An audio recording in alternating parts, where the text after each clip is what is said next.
Hi, Lachlan. Hi, Brenton. Hi Sarah, how are you? All right, thank you. Just Good. to give a bit of background to everybody, um, I worked with Lachlan and Brenton on their implementation, which began back in October last year, and you went live with iSAMS in January of this year, which I personally think is a very good feat, specifically because of the fact of the challenges faced by yourselves because of the pandemic. So I think you did really well. And I've just got a few questions that I'd like to ask you both, if that's okay. Sure. So, like I asked Anna, why did you start looking for a new MIS? I'll take that one. I mean, a lot like Anna, we had an existing MIS. It wasn't doing what we needed to do. For example, we would send emails and it would send half and we had to then click it again to send the rest. So it didn't have the functionality that we needed. So we started to look around for something that would provide, I guess, a one-stop solution to everything we wanted. We're upgrading our network, we're upgrading our whole IT provision within the school. So we thought it was an opportune time to look around and, as I said, get something that would suit our needs, would suit the needs of our students, the needs of our parents. And the other aspect was we're building a new high school. We have high school on site here, but we're building a new high school off of site. And we wanted to look to the future, and we wanted to have something that would work across that campus as well. So I think we were looking for an upgrade in everything we're doing, and I think it's the perfect fit for that. The other thing that's relevant is you said that you started working with us in October. Both Lachlan and I started in August. Yes. Yeah, so it was quite a new experience within this school for all of us, and a lot of it. Yeah, definitely. I do remember our conversations very early on. So how did you find, be kind here, how did you find working with your project manager throughout the process? I think it's a little bit leading, isn't it? Our PM was fantastic, obviously. No, we found the experience to be quite easy. Just from the initial start, we sign off and then we started getting document after document and process that we had to follow, and it was somewhat overwhelming, particularly as we had just started within the school. Our existing MIS was not fantastic. It had been underutilized for a long time. So we had no experts within the school to help us either.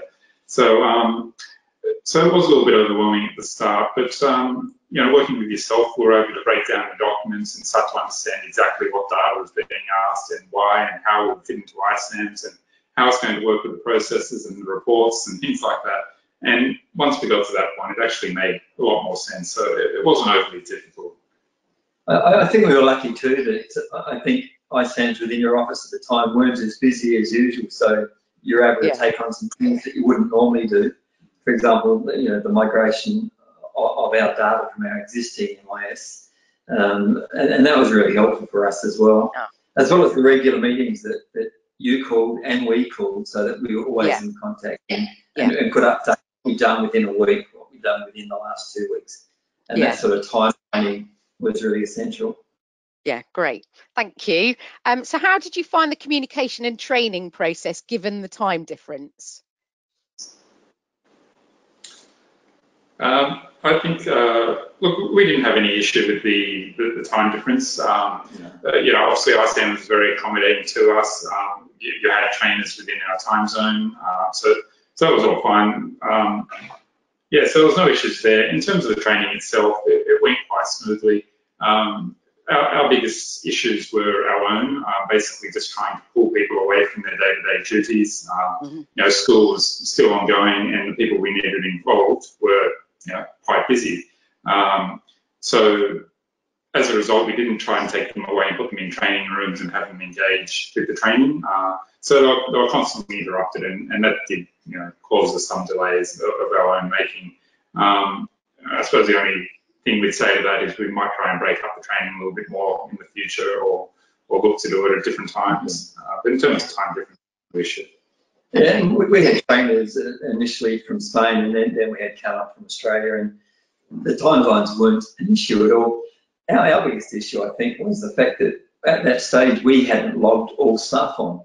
So we didn't have staff who could follow it on their own computers or on their own program. That they were, you know, it's a bit like you just watch what's happening rather than being a part of it. Yeah. The video saved the day on that. Okay. That's it. We're back. You've come back. Brilliant. So obviously, apart from just what we've spoken about, were there any other problems that you had along the way, and how were they overcome? Yeah, look, initially we had problems with not really understanding what information we needed to upload and in what format, but you know, you helped us with that, and that worked really well. And the other things that I think Anna mentioned too was you need to be uploading information that you know is accurate. And we were able to do that. It took time to do that, and therefore slowed down the process. But in the end, we got there. The timetable was our biggest issue because we have a campus that has a high school on it at the moment. It has a primary school on it at the moment, and then we have a separate campus that has an early years on it. And each of them have different bell times, different lesson lengths, and we have a dining room on each one, and we have rosters as far as yard duties and dining duties, all that sort of thing.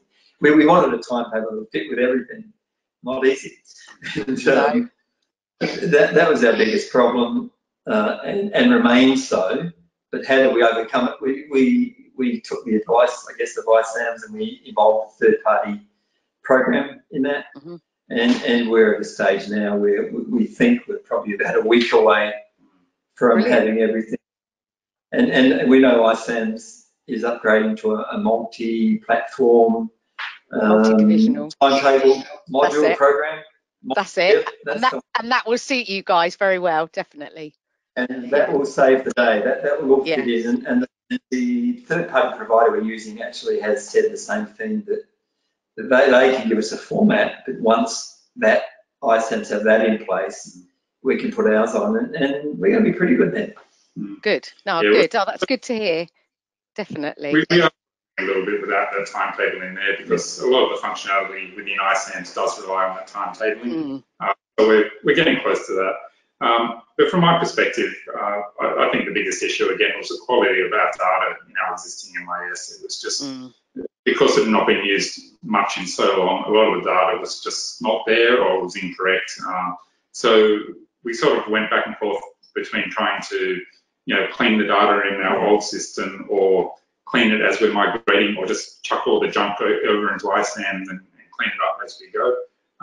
And we went with the latter. And that's actually working out all right for us, because it's for everyone to engage with iSAMS and to use it on a daily basis to clean this data. So it's sort of a training mechanism as well. Yeah, so to help in their learning. Yeah, definitely. Cool. So overall, how did you find your migration to iSAMS? I think without your help, we would have found it a lot more difficult. But we feel we're getting somewhere. We feel that the migration has worked, and as Lachlan said, we've now got staff who are engaging with it. We've got staff asking lots of questions because they can see the functionality as more and more is put on. And of course, they're thinking, well, how can I use this further, and what's my role in that? So we've just employed another person who has a great deal of understanding of particular systems, probably a rival system, but she believes she can understand iSAMS very well, and she'll do the staff training, and she'll be, I guess, the iSAMS champion for us. Yeah, brilliant. And that's going to help the process and help it sort of become part of what we do, because that's the reason we go into this. Every major change needs a change process. It needs time, and it needs people to go along with you on the journey. All of the cliches are true. Yes. And very true for us. No, I think it probably depends on certain schools, but we purposely went into it just choosing to use a very small amount. So essentially the emailing of parents and students and taking registers. And that's all we ask of teachers.